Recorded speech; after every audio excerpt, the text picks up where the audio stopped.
first thing we need to talk about is after we leave our body, what happens to us. And though this experience doesn't happen to everyone, many of the near-death experiences have talked about going through a tunnel, a canyon, various descriptions. And so I've got three lectures showing different descriptions of the tunnel. One of the most interesting ones comes from Visions of Glory by John Pontius. Fascinating. So I start on page 87. I looked around me and realized we were no longer before the chambers with bars, and I no longer held the key. We were in a tunnel of sorts, and I had the sensation of moving at great speed. I discerned that the tunnel was alive. Perhaps it would be more accurate to say it was a part of my being. It was mine, and I had created it. My escort smiled again. That is right. It is a portal, and you created it. Only you can use it. I thought about this, then I asked, so does each person make their own portal before they come to this earth? The tunnel felt like it was as much a part of me as my hand or foot. It was my understanding that this portal was how I came to this earth, to be born, and how I would return to God when I was at last finished with mortality. I could feel the tunnel, the same as one feels their arm or the fingers. He seemed pleased.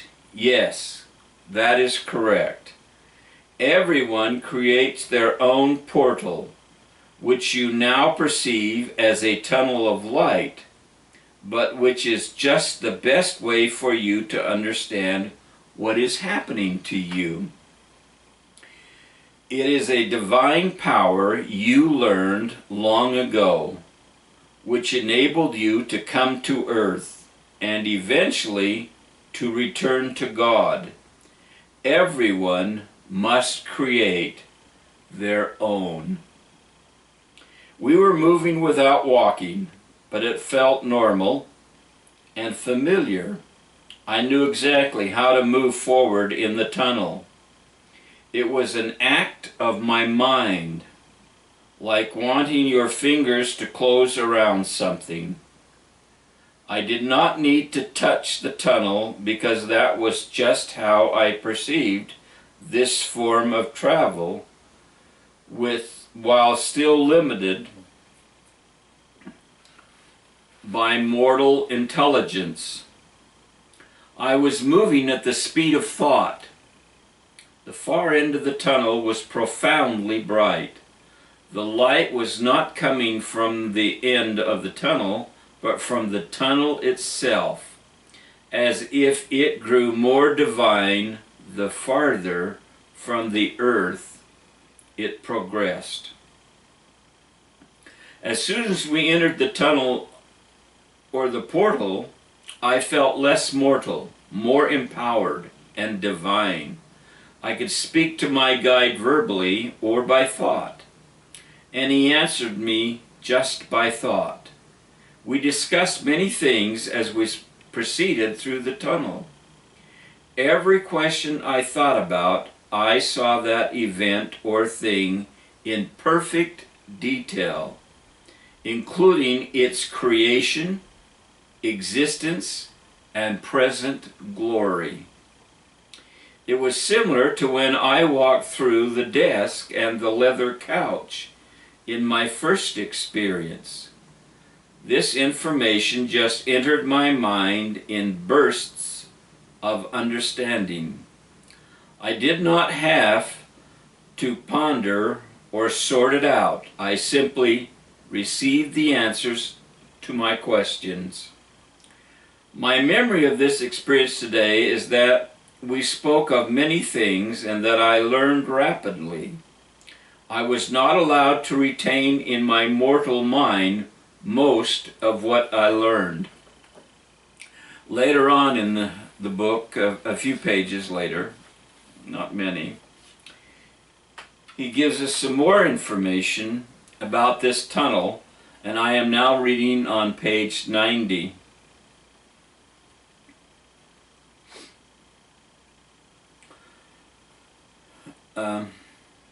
Quote, "Our earth is presently of the telestial order, but before the era of man, the earth had come from a celestial plane. It was not yet celestialized, but it was created there. The transition from a celestial realm to the mortal realm is what constitutes or constituted the fall, and was accomplished by this folding process," which we will talk about sometime later. When a person dies, or when they have an out-of-body experience, as in my case, their own tunnel brings them back to their original place and to their original structure, which were both spiritual in nature. This power to return to God is only perceived as a tunnel of light. It is not physical, and it is not actually a tunnel, but it is the sure way God has provided for our spirits to return to Him. When we are done with this telestial experience, we will no longer need this tunnel between earth and God. We will then be as spirits, and eventually as resurrected beings, to move instantly across vast distances by the power of God that will be inherent within us.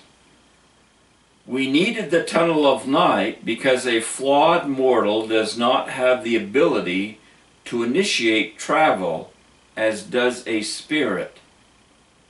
Similar to leaving a rope dangling over the cliff so we can climb back up, we left the tunnel of light as our sure means of returning home after we have discarded this fleshy tabernacle. He's the only one that I've ever read about talking about creating our own tunnels in a pre-existing or premortal state. Okay. The next one comes from Flight to Heaven, and its author is Captain Dale Black. I think in my connection I have only put down Dale Black, but on the title, on the cover of the book, it's Captain Dale Black. He has this to say about his experience with the tunnel. "So I would go and lie down in the middle of our football field in the middle of the night, gazing at the starry wonder of the Milky Way, where I would relax, let go, and now it was coming back, where I had gone. The more it came back, the more I let go, until the memories replayed themselves like one long, continuous movie." By the way, I'm quoting from page 98. Sorry. "Leaving the hospital, I sped through what appeared to be a narrow pathway. An incandescent light beam of light, almost like a searchlight, originated from me and illuminated my path. It wasn't a tunnel of light that I was traveling through. It was a path in the darkness that was delineated by the light. Outside of this pathway was total darkness. So he talks about traveling on a beam of light rather than a tunnel. Okay?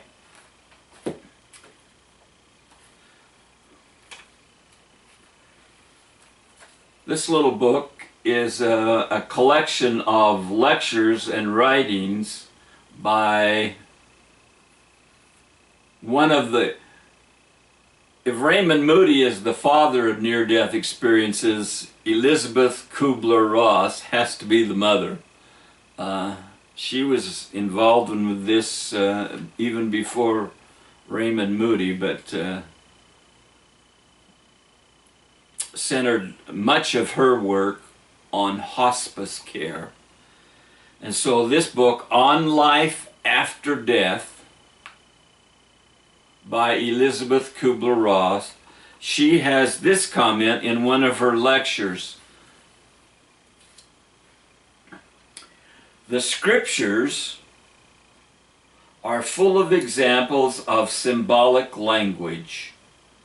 If people would listen more to their own intuitive spiritual quadrant and not contaminate their understanding of these beautiful messages with their own negativity, their own fears, their own guilts, their own needs,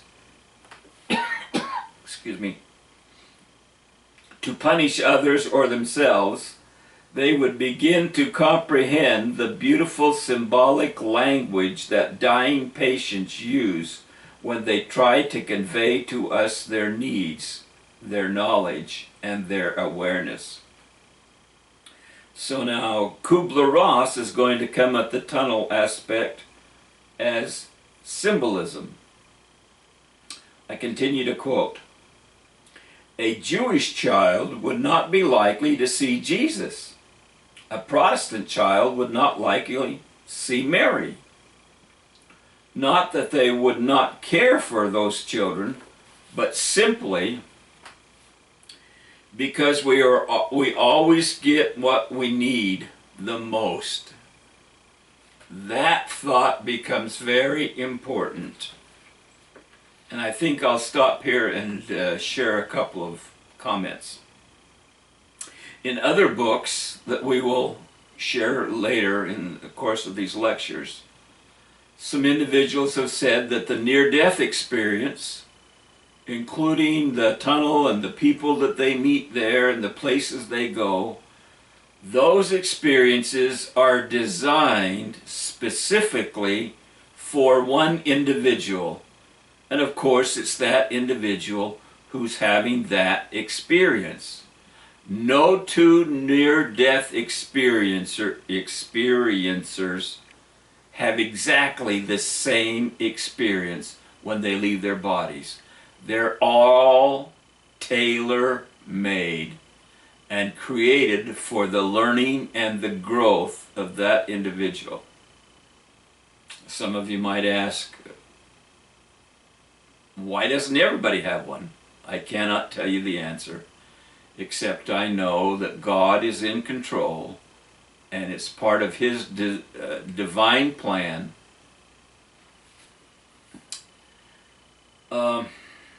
There's a scripture in Matthew chapter 10 verses 28-29.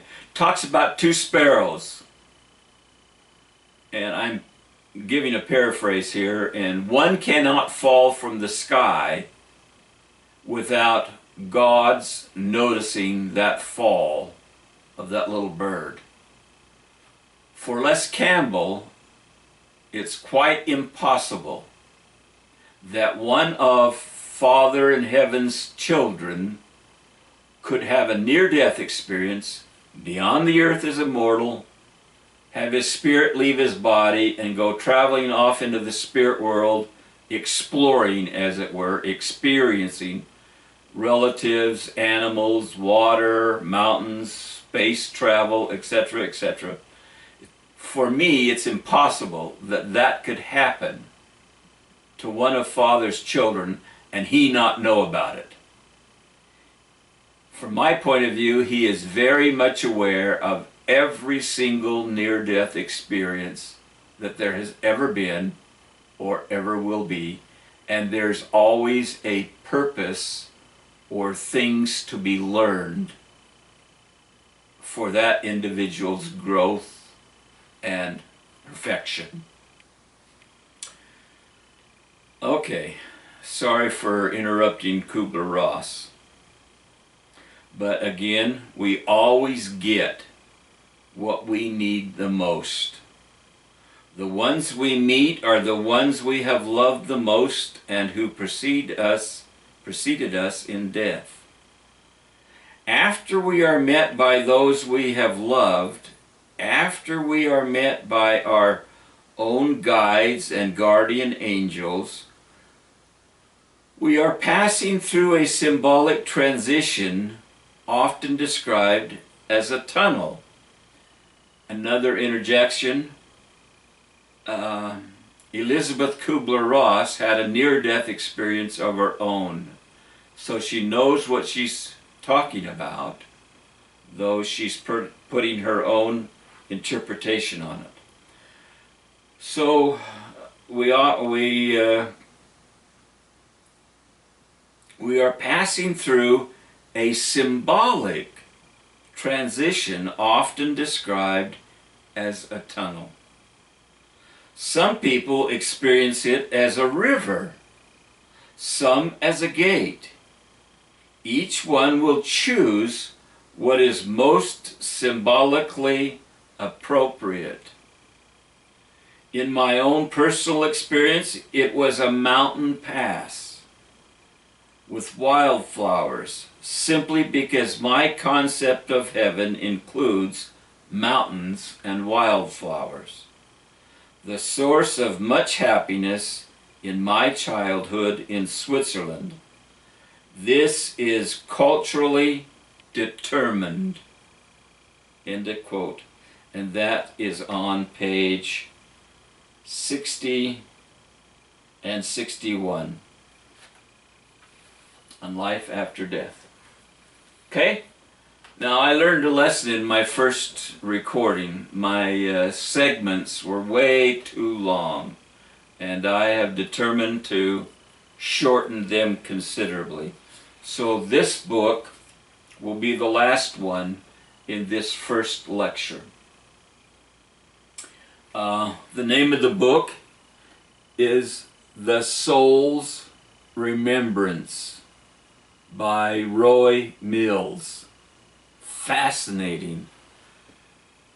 When he was a spirit in the pre-existence, he asked God if he could be involved in revealing a knowledge of the pre-existence to the people on the earth. And he was told that he could participate in that, if you will, revelation when it came time. So he's in his, I believe, 40s, and he receives a visit and is told that it is time for him to write the book. And he's allowed to remember those experiences in the pre-existence. And that'll be another subject for another time in some lectures. So this is Roy Mills. I'm quoting on page 57, and he's talking about the tunnel. As I lay there experiencing these feelings of tranquility and contentment, a light as bright as the sun began shining in my eyes. It was a brilliant white light that almost filled my entire field of vision.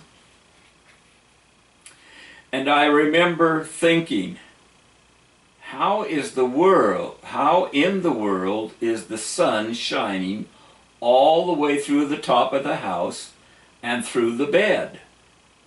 The light began to rotate and slowly assume the shape of a tunnel opening, like the top of a bright white glowing tornado. I felt great power coming from inside the light, and it made the sound of faint rolling thunder as it rotated. It wasn't long before I completely forgot about my physical body and the physical world. I heard a soft voice saying, "Enter into the light." For some reason, maybe because I was in such awe of what was happening, I hesitated. "Step into the light," the voice said again. This time I stepped forward. As soon as I did, I heard the sound of countless tiny chimes that seemed to beckon me deeper into the glowing tunnel. I followed their call and was lifted as if by gentle unseen arms and carried through the tunnel by a mighty wind.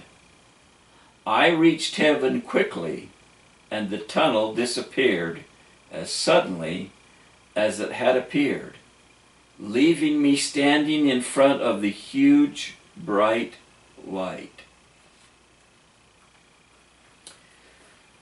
As I have read through these dozens and dozens of books, obviously there are some that are nearly the same, and so as I've made the selections for these video lectures, exploring near-death-experiences.com, obviously I've left some out because they're repetitious, and picked only those that had a different, they added something new to the discussion of tunnels. Rather than reading 10 that are almost exactly the same, I've picked out a variety to give you a good taste. And so this is the end of Lecture 1 on tunnels.